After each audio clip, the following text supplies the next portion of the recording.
Welcome back to another episode of Off the Bench, Northern Arizona Prep Sports, presented by Rice Accounting and Jackson Hewitt Tax Services, Cottonwood Parks and Recreation, and Gettles High Desert Mechanical. I'm your host, Philip Catafamo. We have got a great show in store for you this week. Later in the program, we'll be joined by Lee Williams High School football coach Patrick O'Boyle. He'll break down how he adjusts his playbook each season and preview the upcoming year. We'll then be joined by Northland Prep Academy girls soccer coach Michael Blair. He'll talk about the program winning their fourth straight 2A state championship and what they have to do to win number 5.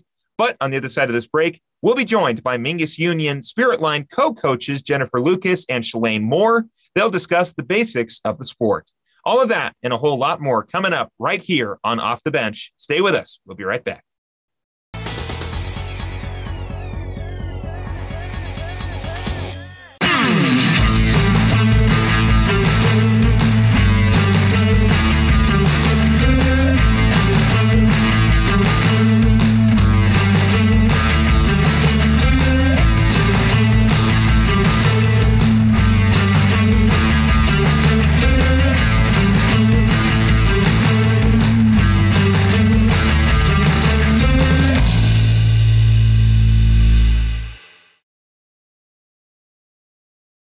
Starting in the late 1920s, Grandpa Gettle and his brothers laid the groundwork for what would become a family legacy. Almost 100 years and 100 patents later, Gettle's High Desert Mechanical continues to raise the bar of quality heating, cooling, and plumbing products and services in the Verde Valley. Call Gettle's High Desert Mechanical Heating, Air Conditioning, and Plumbing at 567-2200 or online at GettlesHDM.com, providing solutions for your comfort. Don't settle. Get Gettles.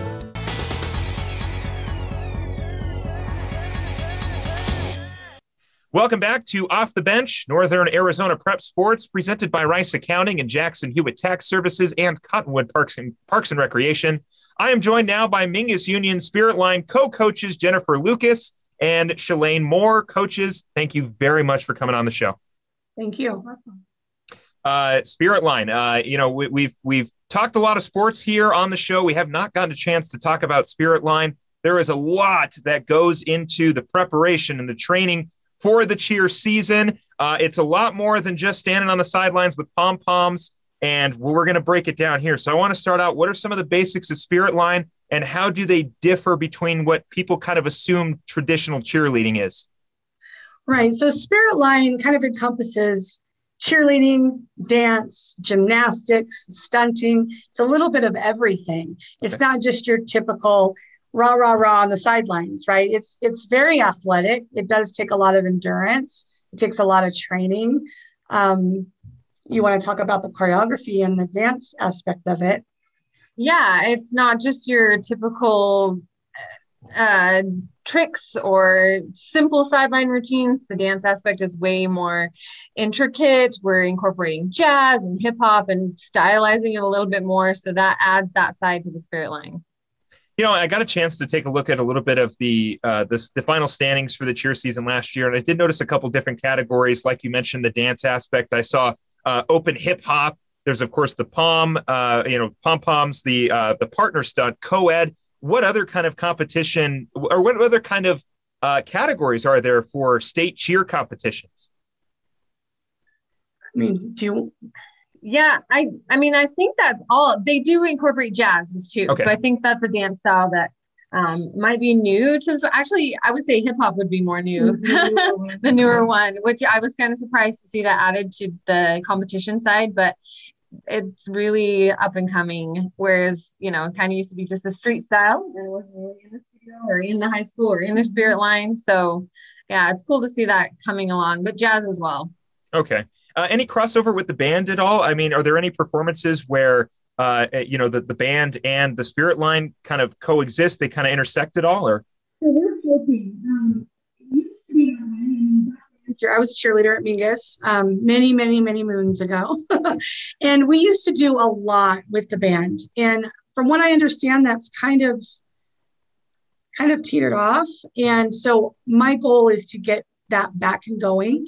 I would like to maybe attend some of their rehearsals and figure out what they're doing and maybe put together some sideline routines with the band and kind of, we can kind of get the stands going and the fans going during games if we're all working together. Okay. Yeah. Let's talk a little bit more about the state qualifiers. Doesn't happen until January 15th to be exact, is when the Spiritline state qualifiers do actually kick off. So still got a lot of time to start the season and get some things prepared and ready to go. Mm-hmm. So let's talk about some of that preparation. I mean, what training is involved? What does a normal practice look for the Spiritline team? Take me through that preparation from the start of the season to when qualifiers begin. So first, I want to say, being that we're taking this program kind of from the ground level now, so we're starting over. Mm-hmm. The last year's program, it kind of went away, right? Okay. So how it typically works is at the end of the last season, you do your tryouts and you get your team all going. That didn't happen last year. So we are starting from square one and scratch, right? Okay.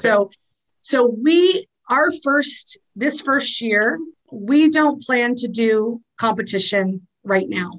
Okay. So our goal right now is not necessarily competition and qualifying. Our goal right now is to bring the spirit back to the school. Okay. And to support the football team, to support the basketball team, to support the volleyball team, and really bring back that school spirit.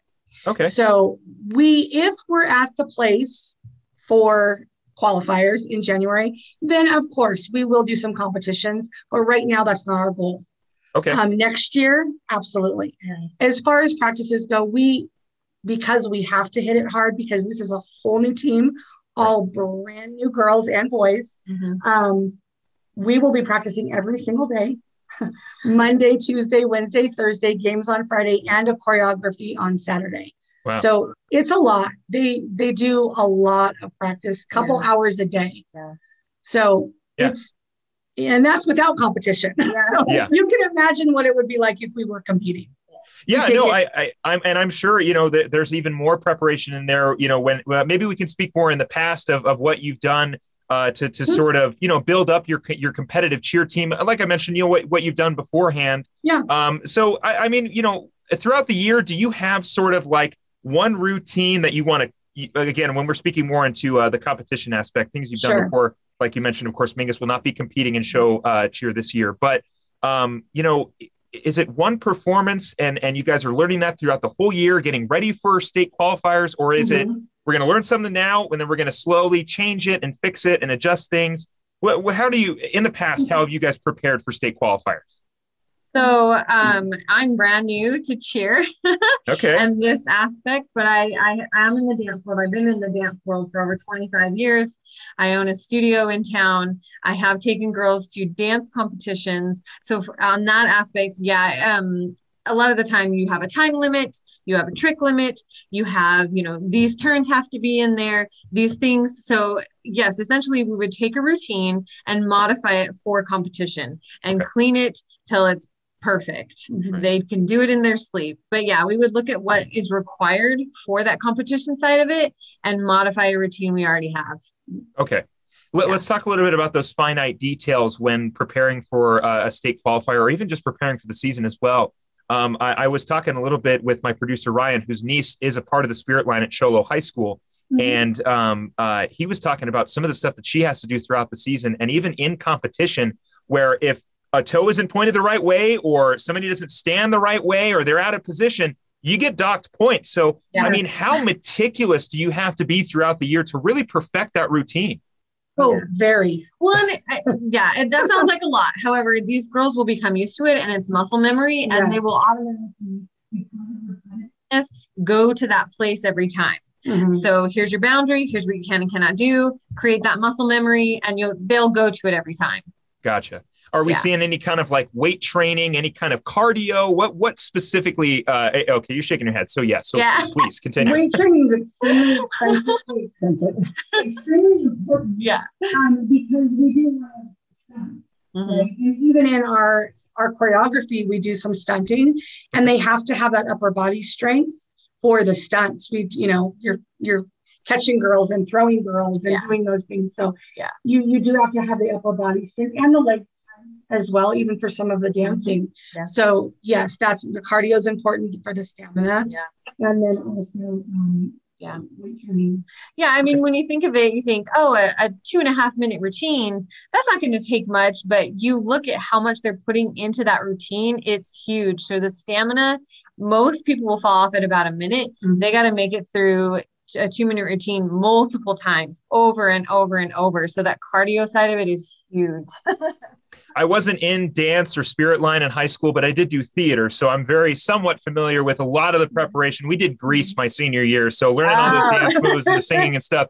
It's not to say that it's the same thing, because it's not, but just in terms of the preparation. And I'm somewhat familiar in terms of the dancing about how much goes into learning every single step and move and making sure that you're in the right spot. There was one performance where I had my back turned on accident, and now that's documented somewhere. So, there's a lot of stuff that was going on with that. But we are speaking with new Mingus Union Spiritline co-coaches Jennifer Lukus and Shalene Moore.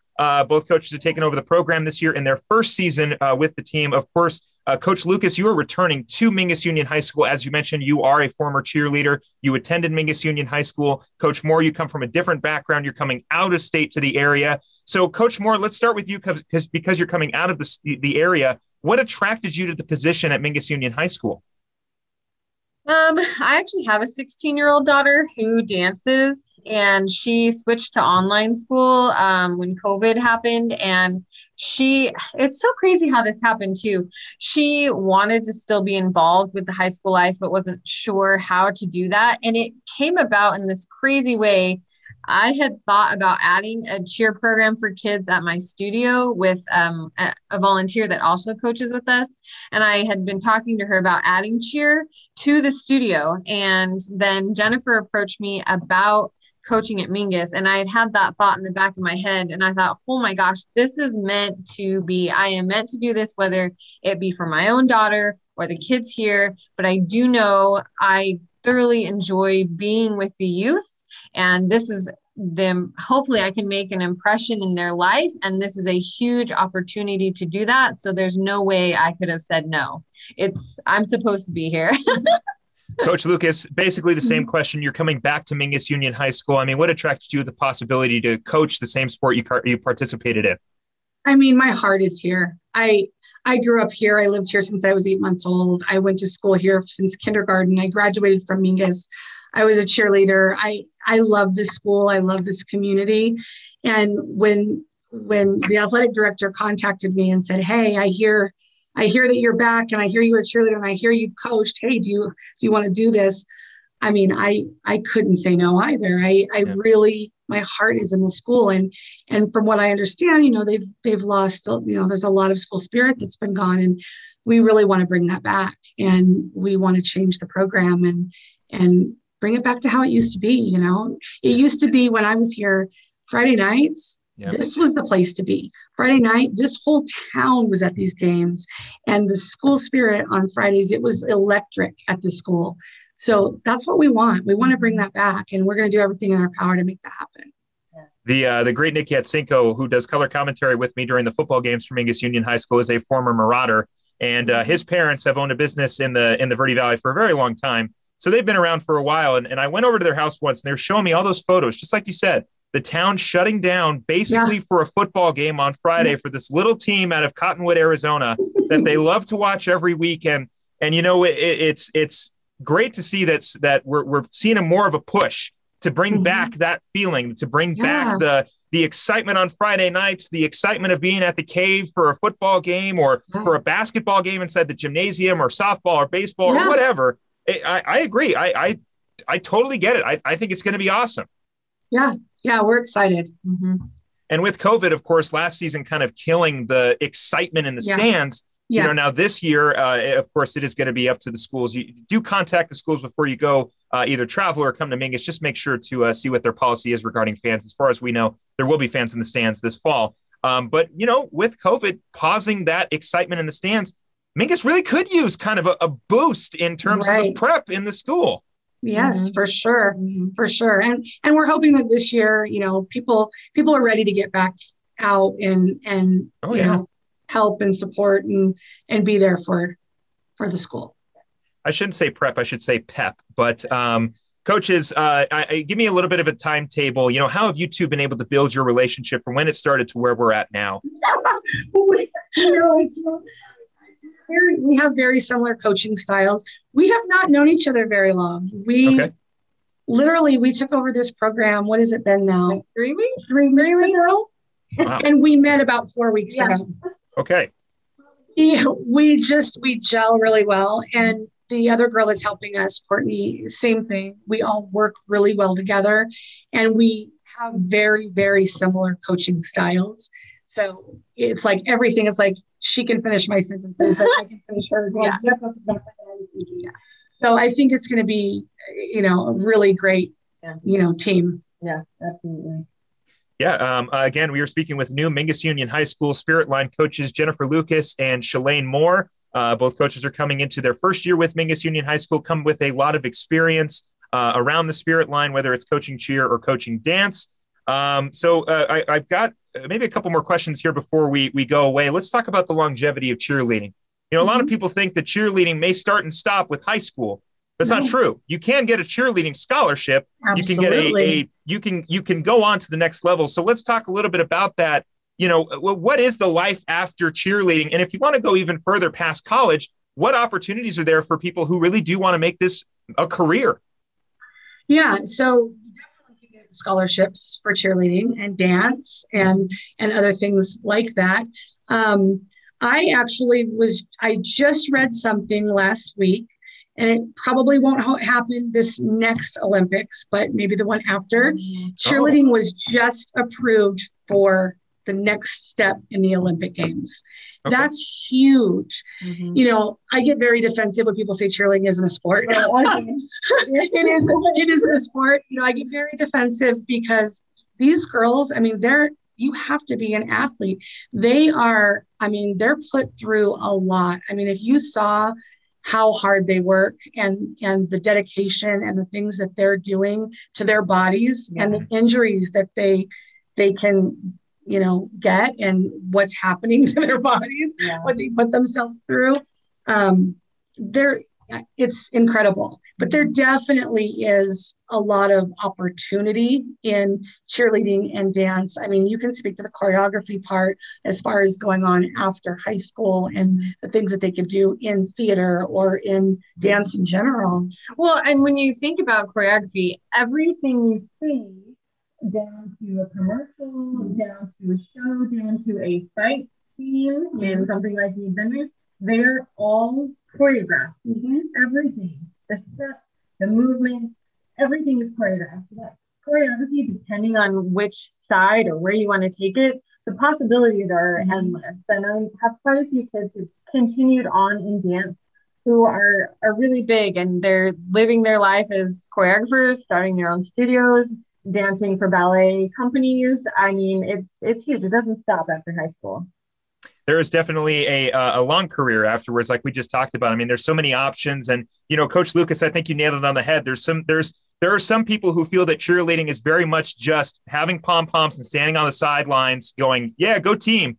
But there really is a lot that goes into just the cheerleading routines. Like you two said, you're throwing people in the air. You're really putting a lot of trust into people that maybe in your situation too, you met 3 weeks ago and you're going, okay, I'm going to jump in the air and now you need to catch me. Right. I've seen it. I've been calling high school sports for a while. There is not at least one season that doesn't go by without one cheerleader having a cast either on their arm or their leg. And whenever I look at them, I go, they're really good at cheerleading because they put their body on the line. I would never do that. Yeah. They do. They for sure do. Yeah. It's a tough sport. Yeah. It very much is. And coaches, I want to thank you very much for coming on the show to talk about Spiritline. Best of luck with the season going forward. Best of luck with the goals you have for the program. I hope that you are able to accomplish the pep increase at Mingus Union High School, and then can get back to the competition aspect next season with a little bit more of a focus on that. But Coach Lukus, thank you very much. Coach Moore, thank you very much. Thank you for having us. We appreciate the time. We look forward to seeing the cheerleaders on the sidelines during the football games on Friday, and they'll be throwing each other up in the air and catching them Awesome. It'll be a lot of fun. It's a lot more Hopefully catching them. Hopefully. I'm staying optimistic they will. But thank you very much, coaches, for coming on the show. We're going to take a quick break, but when we come back, we'll be joined by Lee Williams High School football coach Patrick O'Boyle on the other side of this break. Stay with us off the bench. We'll be right back.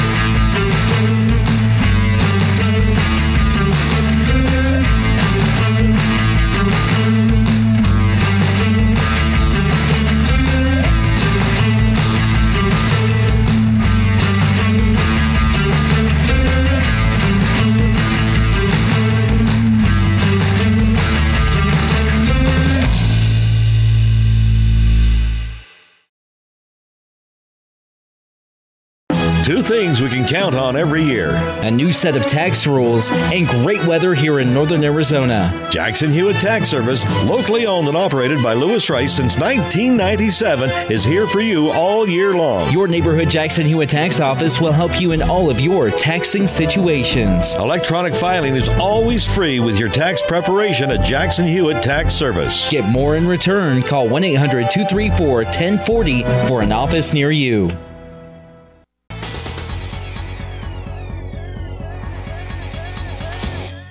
Welcome back to Off the Bench, Northern Arizona Prep Sports, presented by Gettles High Desert Mechanical and Cottonwood Parks and Recreation. I am joined now by Lee Williams High School football coach Patrick O'Boyle. Coach O'Boyle, welcome back onto the show. Thanks for having me on, Phil. It's a pleasure to be here. Well, we're happy to have you back, Coach. You got a little less lettuce than you did last time. You got a haircut, and you look a completely different man. But I'll tell you this, the Volunteers are getting ready to start the 2021 football season. Last year, improved the record from the season before, had a big win against Prescott in week 1, also had a statement road win against Shadow Mountain. Coach, how did you feel the season played out? You know, we had a pretty good year as far as our program. We're still a relatively young program, us going into, I think, our 9th overall year at Lee Williams. The funny thing is we were 5-5 last year, but we were winning every game after halftime at one point or another. So stress this year is we have to do more. We have to be able to finish in order to get where we want to be, and that's ultimately getting into the playoffs and setting ourselves up to where we want to be in the future. Coach, a lot of key contributors leaving last season, a great senior class headlined by Levi Beckham and Cameron Toms. I'll never forget Cameron Toms chasing down Drew Meyer on a kick return, or maybe it was Angelo Alvarez. Clearly I have forgotten, but I'll never forget seeing number 4 scream down the sideline and take out one of the Mingus Marauders for what was basically a game-saving touch, or I should say a touchdown-saving tackle. I think he did it twice that game, but Cameron extremely fast. He and Levi are going to Minot State University this fall. What can you say about this senior class that just went through your program? You know, they were kids that really bought into the culture here when we stepped in, when we all came down as coaches and took over the program. They understood what we were trying to build, and we saw that really come into fruition last year. We had some great leadership with, Cam and Levi, like you said, but a lot of other kids like Dylan Peterson signed to play at Heston Community College for baseball. Rice Sampson, number 3 for football last year, is also our center fielder in baseball. Signed to play on college at Siskiyou over in California. So had a lot of great leaders. We're going to miss those guys a lot, but right now we're turning our attention to what we have right now, not what we used to have. Yes, of course. Also, Coach O'Boyle is the baseball coach at Lee Williams High School, so he wears 2 hats, but right now he's wearing 1. A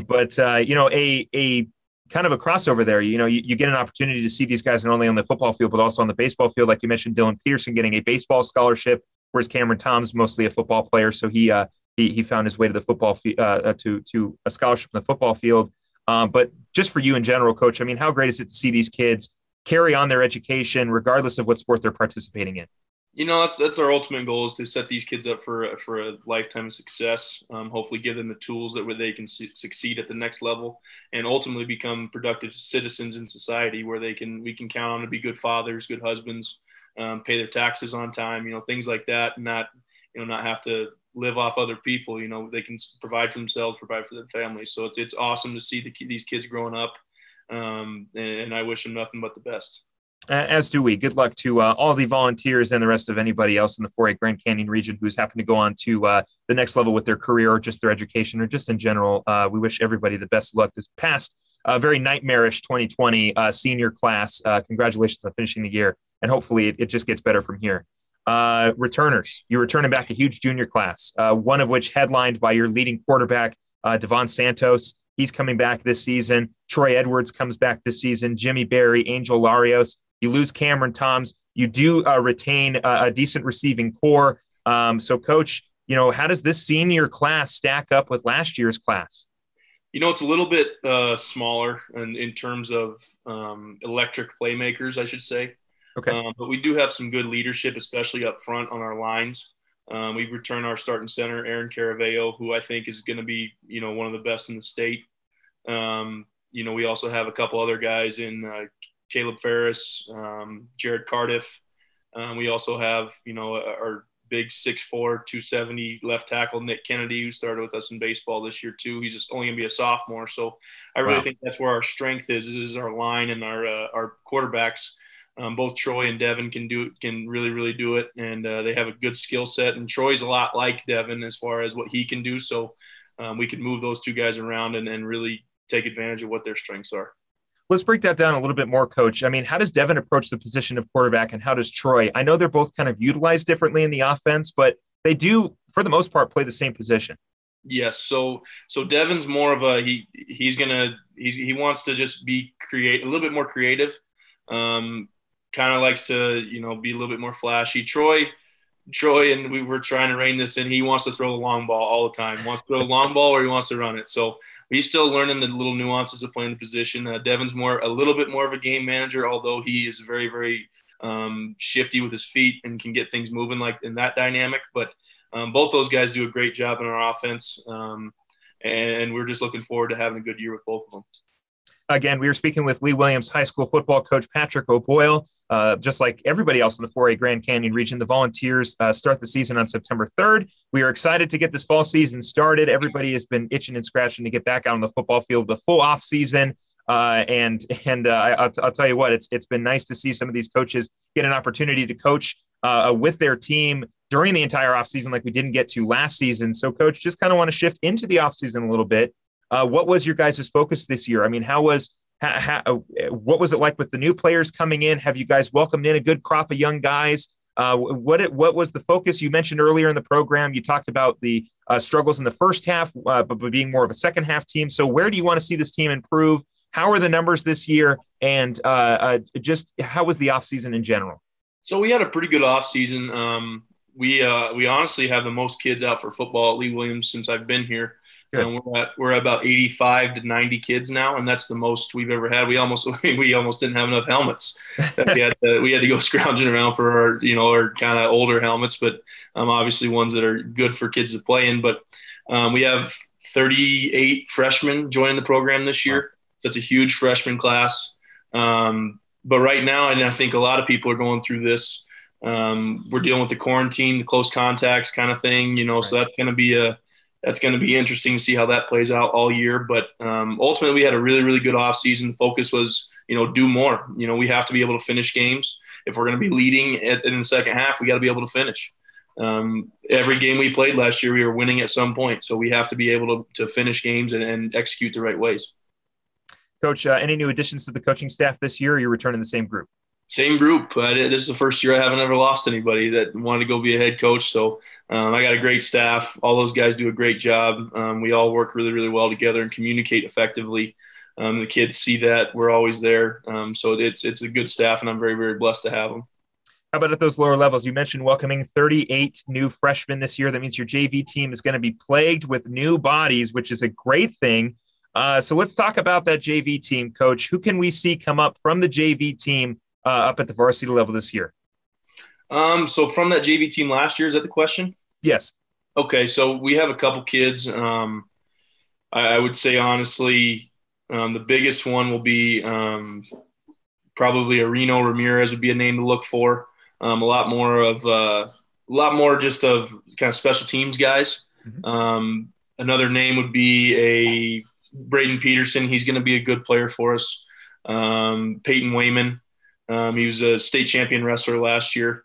So he'll be joining the ranks this year. We have a lot of kids. We're probably going to be starting or playing a couple freshmen. Thomas Dockstetter's a name to watch for. Wow. Isaiah Roscoe, kids like that. So we're really lucky with the kind of the freshman class that we have, because we have some kids that can contribute right away too. And that's great. Just, in general, you see more kids. I know Lee Williams out in Kingman.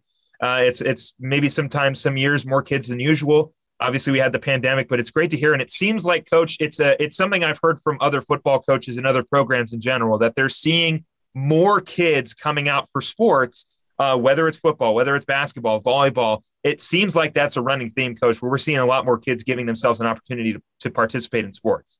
Yeah, it's awesome. Anytime kids can get in extracurricular activities, they're learning a lot more about life than they are sports most times. So many times we can give them another avenue to get some energy out, to learn how to be part of a team. It's only going to help them in life. So it's awesome to see. 38 new freshmen for the Lee Williams football team.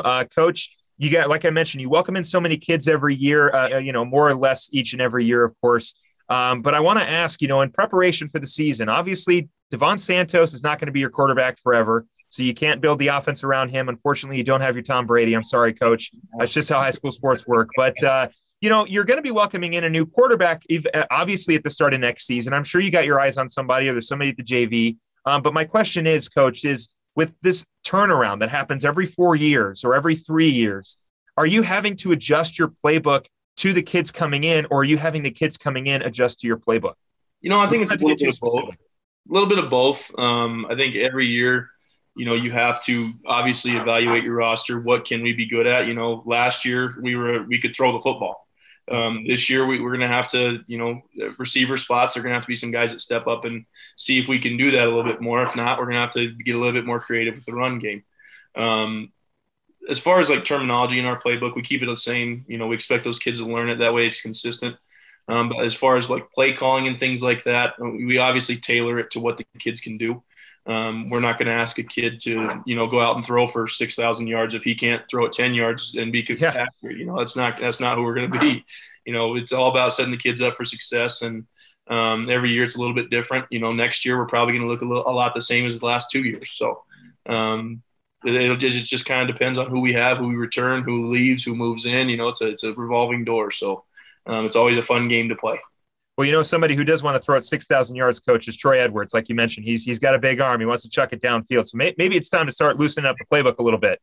Yeah, maybe we just go 5 wide and tell Troy, you call the plays. Yeah. You just chuck it downfield. We'll see if somebody will catch it. Hopefully they're wearing a Volunteers uniform. But, Coach, like I mentioned, just like everybody else, you guys are starting the season on September 3rd.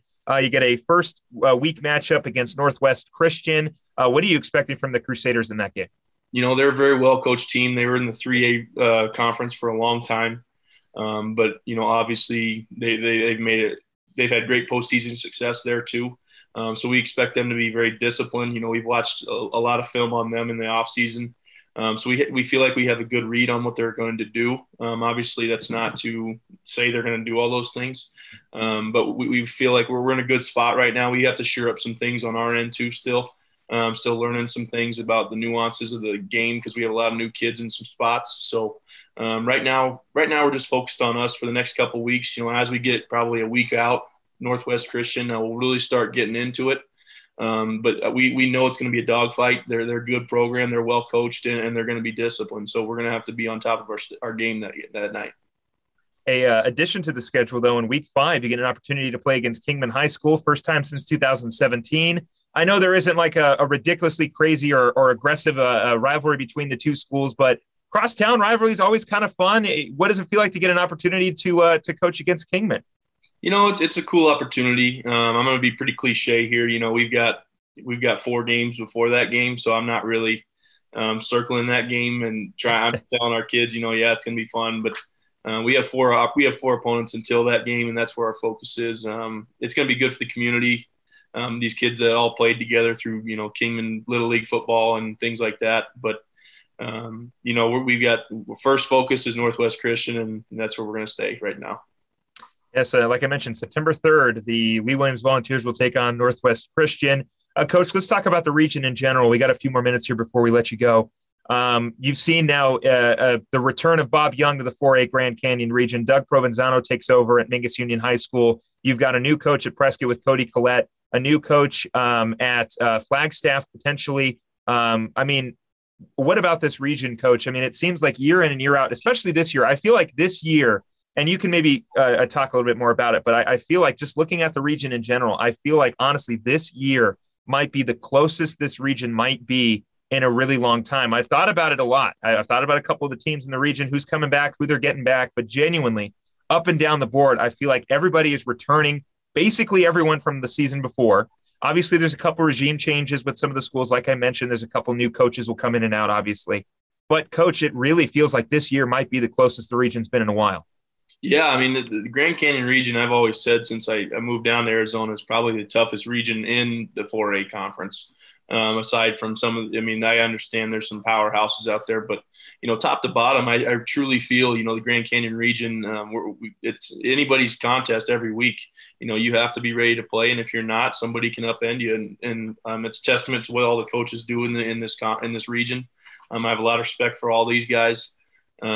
Coach Provenzano did a great job over at Mingus last year and trying to turn some culture around. And you can tell with what he's doing that it's working and kids are buying into it. And, we saw a different Mingus team last year than we had in previous years.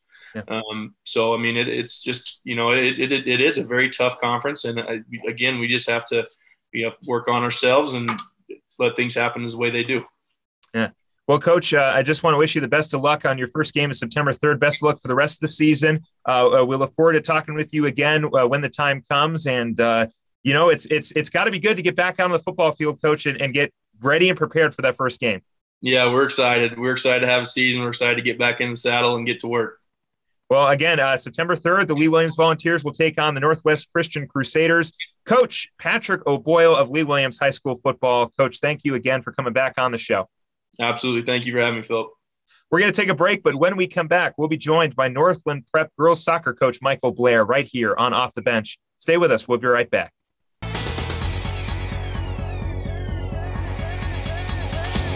Starting in the late 1920s, Grandpa Gettle and his brothers laid the groundwork for what would become a family legacy. Almost 100 years and 100 patents later, Gettle's High Desert Mechanical continues to raise the bar of quality heating, cooling, and plumbing products and services in the Verde Valley. Call Gettle's High Desert Mechanical Heating, Air Conditioning, and Plumbing at 567-2200 or online at GettlesHDM.com, providing solutions for your comfort. Don't settle. Get Gettles.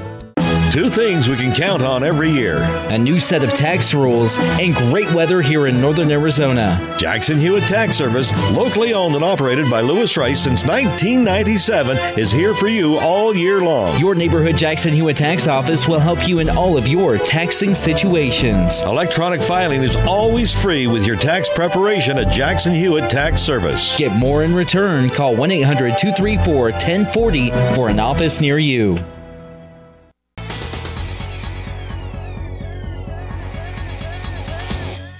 Welcome back to Off the Bench, Northern Arizona Prep Sports, presented by Cottonwood Parks and Recreation and Gettle's High Desert Mechanical. I am joined now by a familiar face of the program, though it's been a while since we've talked with him, Northland Prep Academy girls soccer coach Michael Blair. Coach Blair, welcome back onto the show. Thanks, Phil. Great to be here again. Well, congratulations on the 4th straight 2A state title, a phenomenal season for the Spartans last season. Led by, of course, your daughter, Mia Blair. She's a senior, and Kiara Hovis, both seniors graduating this year. The two coaches' daughters, no longer on the squad anymore, but they're both going on to bigger and better things, which we will talk about in a little bit. But, Coach, I wanted to just talk to you a little bit about that senior class. This is the 4th state title that you have been a part of. I think this is the 6th time that you guys have been to the state championship. I mean, let's talk a little bit about the senior class, Coach. What did they mean to you this year? Yeah, we had 9 seniors and just an incredible group of young ladies. Some are going off to play in college. One's going off on a huge scholarship to Utah. Others are going off to different universities. So all doing some great things. And it's going to be neat to see over the next couple of years, actually, what they what they accomplish. Soccer's one thing, but in life, they're all very successful, great students and just great people. So, pretty proud to have been able to coach them. And a lot of them I've coached since they were really little with this group. I've raised them up from young age. And that's probably what I'm most proud of, is that they still love the game all the way through. And not only just that, but just we're thriving in the game and had the great results to show for it. You've had some powerhouse players go through your program. Where does the senior class stack up against previous state champions? Yeah, I mean, they're obviously one of the best for sure, just by numbers. We play in the fall, and that's with Arizona, a lot of teams play in the winter. But I think last year they were really out to prove that it didn't matter what division we're in. And I know coaches from 5A, 6A, 4A, all those, and they knew my team this year, from club and that kind of stuff, and they knew we could have definitely competed at all those levels and done well. And we were just so dangerous on the attack. People didn't want to play us because we were very dangerous on the attack, and so. Having all those weapons, and they were very unselfish. That was the great thing about them. They really supported each other. We had to grow through some things, right? Because when you start in high school, there's stats and stuff. And they finally threw all that out and said, we're just going to be for each other. And if someone else gets the stats this game, someone else the next game. And it really balanced all that out. And then they were just for each other. And it just made that environment, the family environment of let's make everyone successful, right? And together we'll do great things. And that's what happens. Well, and great things have been continuing to happen with that environment that you've established, Coach, since you took over the program. I mean, we talked about it a little bit last year when you first came on the show, just how you've kept this program consistently dominant since you took over. I mean, like we mentioned, this is the fourth straight 2A state title that this program has seen. This isn't the first time you guys have obviously been in the state championship. You've been to the championship and been, unfortunately, the losers. But for the most part, I mean, really, Coach, like you say, no one wants to play you. And that's true because you guys are very, very good. And I'd love to see the girls team take on a bigger school outside of the 2A or the 3A. But for right now, you're 100% right, Coach. This is a very, very good program, and it starts and stops with you and Coach Hovis and the phenomenal players that you get each year.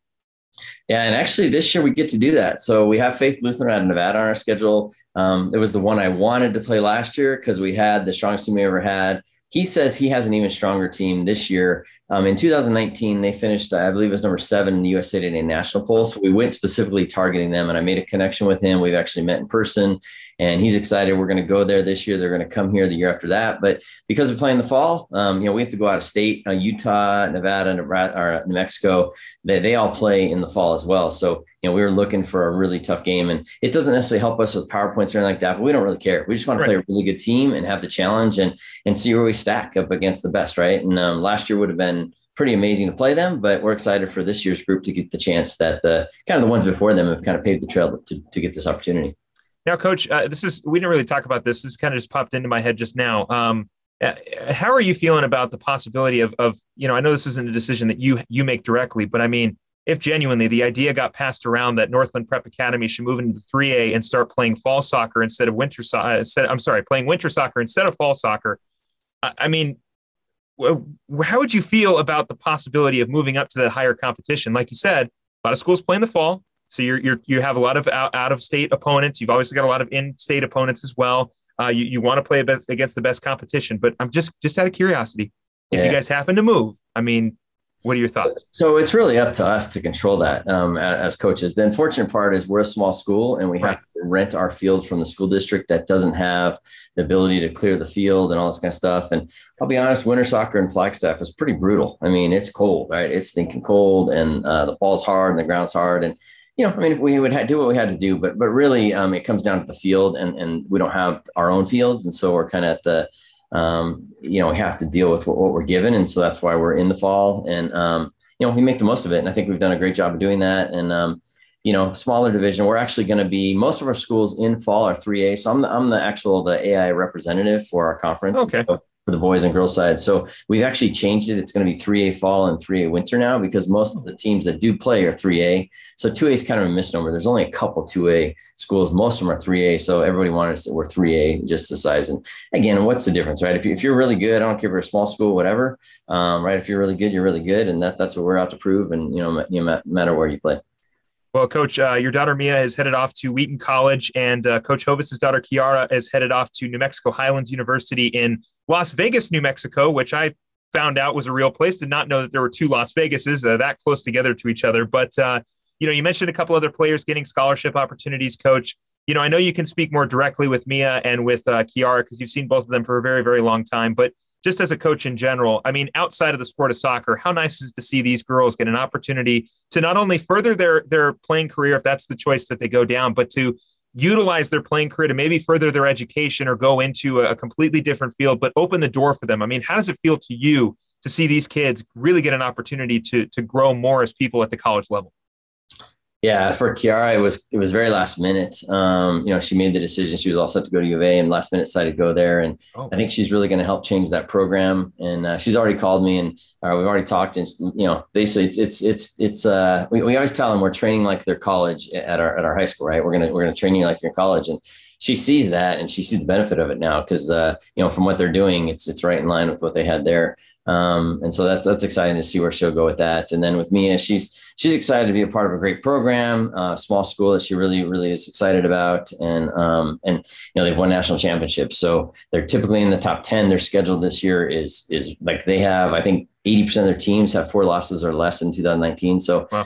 They have a really, really tough schedule. So that's going to be great. And I'm excited to get back to at least watch 1 or 2 games, depending with our schedule. That's crazy enough. But and then on the club side, I've had last year, about half of our club team are playing in college. So it's neat to see and be a part of that. And, be a big part. I think the girls, they were wanting to work hard and that was their goal. Right. So it's just neat to see them achieve the goal that they wanted and just to be a part of that to help them there. Again, we were speaking with Northland Prep Academy girls soccer coach Michael Blair. The Spartans finished off the 2020 season with another 2A state championship, their 4th in a row. Coach, coming into this season, however, of course, the target is on your back as usual. They want to knock out the reigning champs. They want to break that streak of undefeated. You guys went 12-0 last season, looking to do it again this year. So, Coach, I mean, you got some great returners coming back this year. We talked a little bit about it before the show started. Riley Reed's one, Astrid Bell, who's really become a huge part, a rising star for Northland Prep Academy, and along with Hannah Petrucci, excuse me. But you got a great core of players coming back, Coach. So who else can we see kind of step up, and what can you say about your new leadership here this season? Yeah, those are the 3 captains that you mentioned. I think they're gonna really, we need that leadership this year, losing 9 seniors. And so they've been stepping up greatly, and they already know what the expectation is and just kind of guiding the younger players. We have a good, talented young group. We're very deep, consistently deep, not necessarily superstars, but just consistently. So we know we're going to have to do it collectively as a team. And, Chino Valley is going to be really tough this year. They got a big senior class. So I think they're probably the favorite, but we're out to make them earn it essentially. Right. We're going to play our best, and the girls are working hard, and we've already been, couple weeks of training and excited about where we're going to go with this.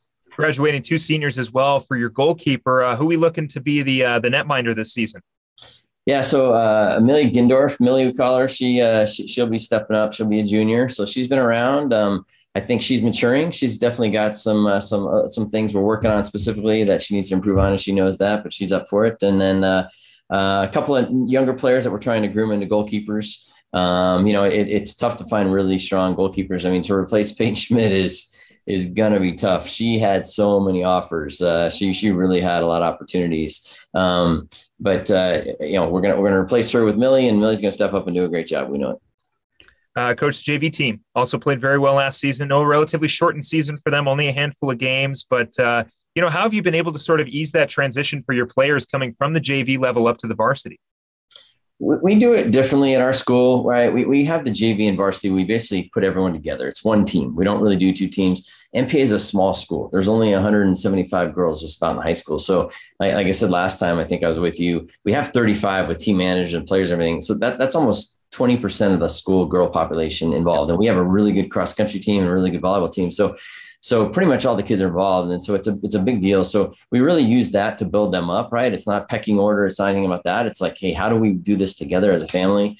And so with JV, we've had it for a couple of years now, and it's a lot of work to get that extra layer going for JV, but it's worth it because basically we take people that have never played before sometimes as freshmen. Our goal is by junior year, they can actually heavily contribute, maybe by sophomore year. And that's the goal. And then that's kind of how we build the program. And then we have the kids that have been playing for a while that feed in. And I mean, you got to have people play roles and do a good job. And you need that, especially with injuries. We were really fortunate last year. I can't believe it. Every year we've had a major injury. Last year with COVID, we had to play all our games like in 4 weeks, and we had no major injuries. I don't know how that happened, so I'll definitely take that again if we can have it.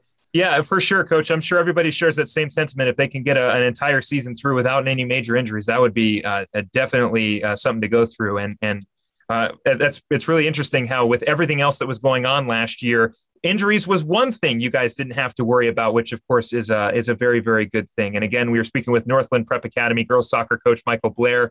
The Spartans get started on September 7th against, Snowflake High School. So a very, very interesting matchup there, Coach. But before we get into that, for the first time since 2019, you were able to hold a youth camp. Of course, with 2020 being canceled, you didn't get to do it last year, but you did bring it back this year. Let's just talk about that camp, Coach. I mean, how did it go? What was the reception? How many kids came out to participate? And we'll start there.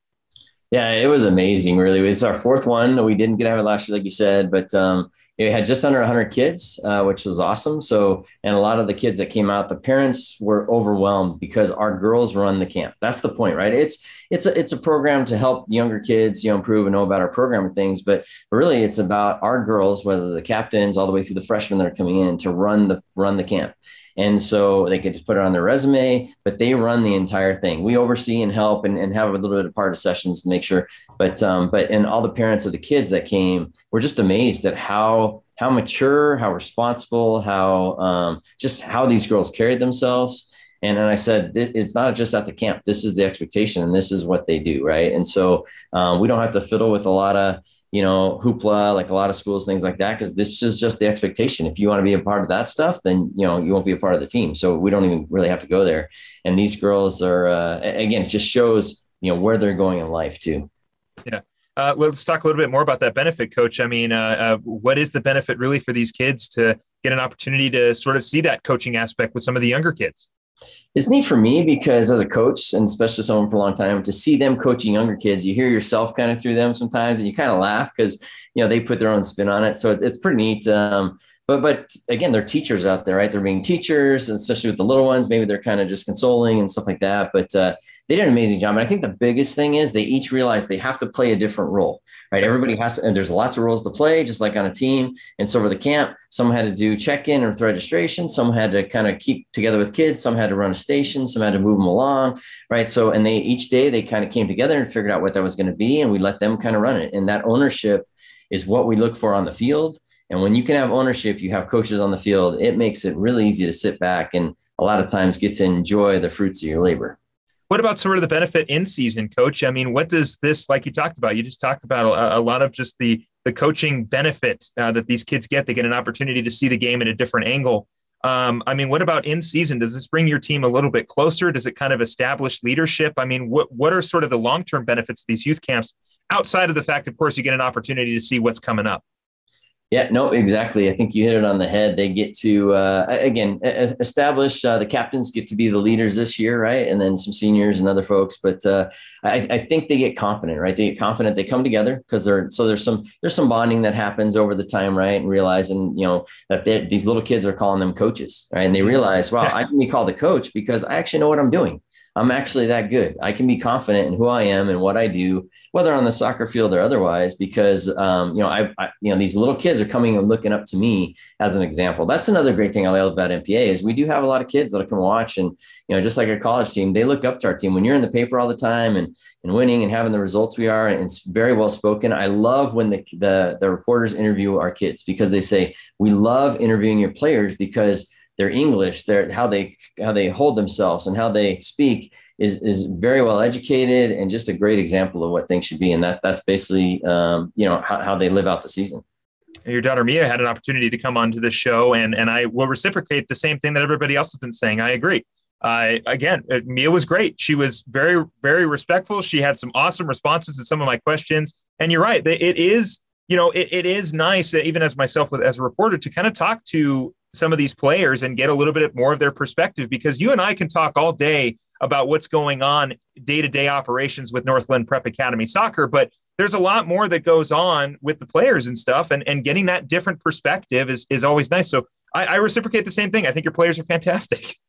Appreciate it, for sure. But Coach, like I mentioned, September 7th, you're taking on Snowflake. What are you expecting from the Lobos in that game?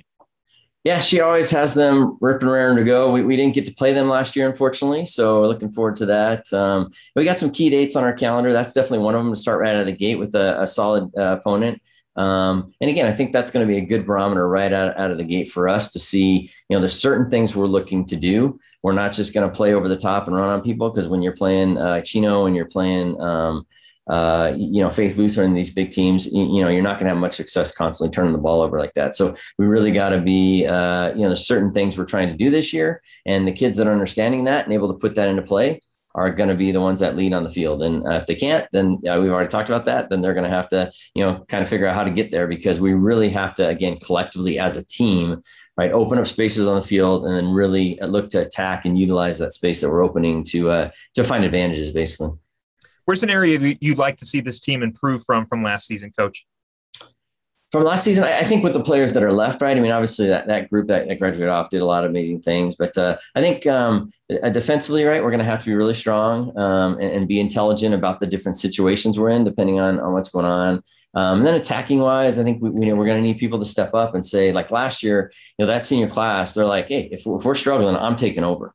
Right. And so we really need that leadership to come out this year. Like, hey, we're struggling. I'm going to be the one that takes over. Right. I'm going to draw 5 defenders so I can play someone off or whatever. Right. But basically just that they can, someone to put the team on their back, and the team will go, wow, we're going to follow her. We're going to need to really establish that pretty early. Invitationals and tournaments are also back on the schedule. Coach, can we talk a little bit about the benefits of those games? Yeah, we take all our players again. We use it for a lot of development of the younger players. We try a lot of things. We go over to Sholo. So in Sholo, we get to play in their big field, which is a beautiful field once. And then we play in these really tiny fields the second time. Mm-hmm. So tiny fields kind of level out the game a little bit, because, in high school, they can just bang on you because they're much closer and stuff. So it's how can we make those tiny fields bigger? And that's going to be a really big goal this year, right? How do we make those fields as big as possible and use the full width? And then down in Chino Valley, they're bringing back their tournament. They've always had a boy one. And this year, I know they're trying to have some out-of-state teams come to that. So I'm not sure what the teams will be playing after we get to the first round. But we enjoy the tournaments. In Sholo, we actually spend the night there. We have like a retreat for all the girls and really bring them together and do a lot of bonding and stuff. And that's a big deal. We kind of laugh and call it the Kleenex night, right? The tissue night, because there's a lot of crying that ends up. Man! Night, but it brings them together, and it's a great time they have together, and they get to know each other and see each other as deeper, in deeper lights, and understand why, maybe someone was going through that, right? And have a little more empathy for people, and just bring those bonds. Coach, one last question before we let you go. How excited are you to play against Chino Valley again? Yeah, I think this year is going to be great. I know they have a really strong team. They've, this is probably a year that they've been building for. And so it's going to be a good battle. I think there's other teams that are going to obviously battle, but it's definitely the two of us that are going to be the teams. People are looking to battle, and they've done a great job there of building that program up. And so I think, we play right in the middle of the season, which is perfect, right? To kind of get a barometer for the playoffs at the end, and always excited for what they're doing down there. And again, there's certain teams we're excited to play. Win, lose, or draw. We can't wait to get those matches in. I'd like to thank all my guests for coming on the show this week. Mingus Union Spiritline co-coaches Jennifer Lukus and Shalene Moore, and also Lee Williams football coach Patrick O'Boyle, and of course, Northland Prep Academy girls soccer coach, 4-time 2A state title champion Michael Blair. Coach Blair, best of luck on September 7th. Thank you very much for coming back on the show, and we look forward to speaking with you again. Thanks, Philip. Appreciate the time. That's going to do it for this episode of Off the Bench. I'm Philip Katafamo, wishing you a great rest of your week, and we'll see you again next time.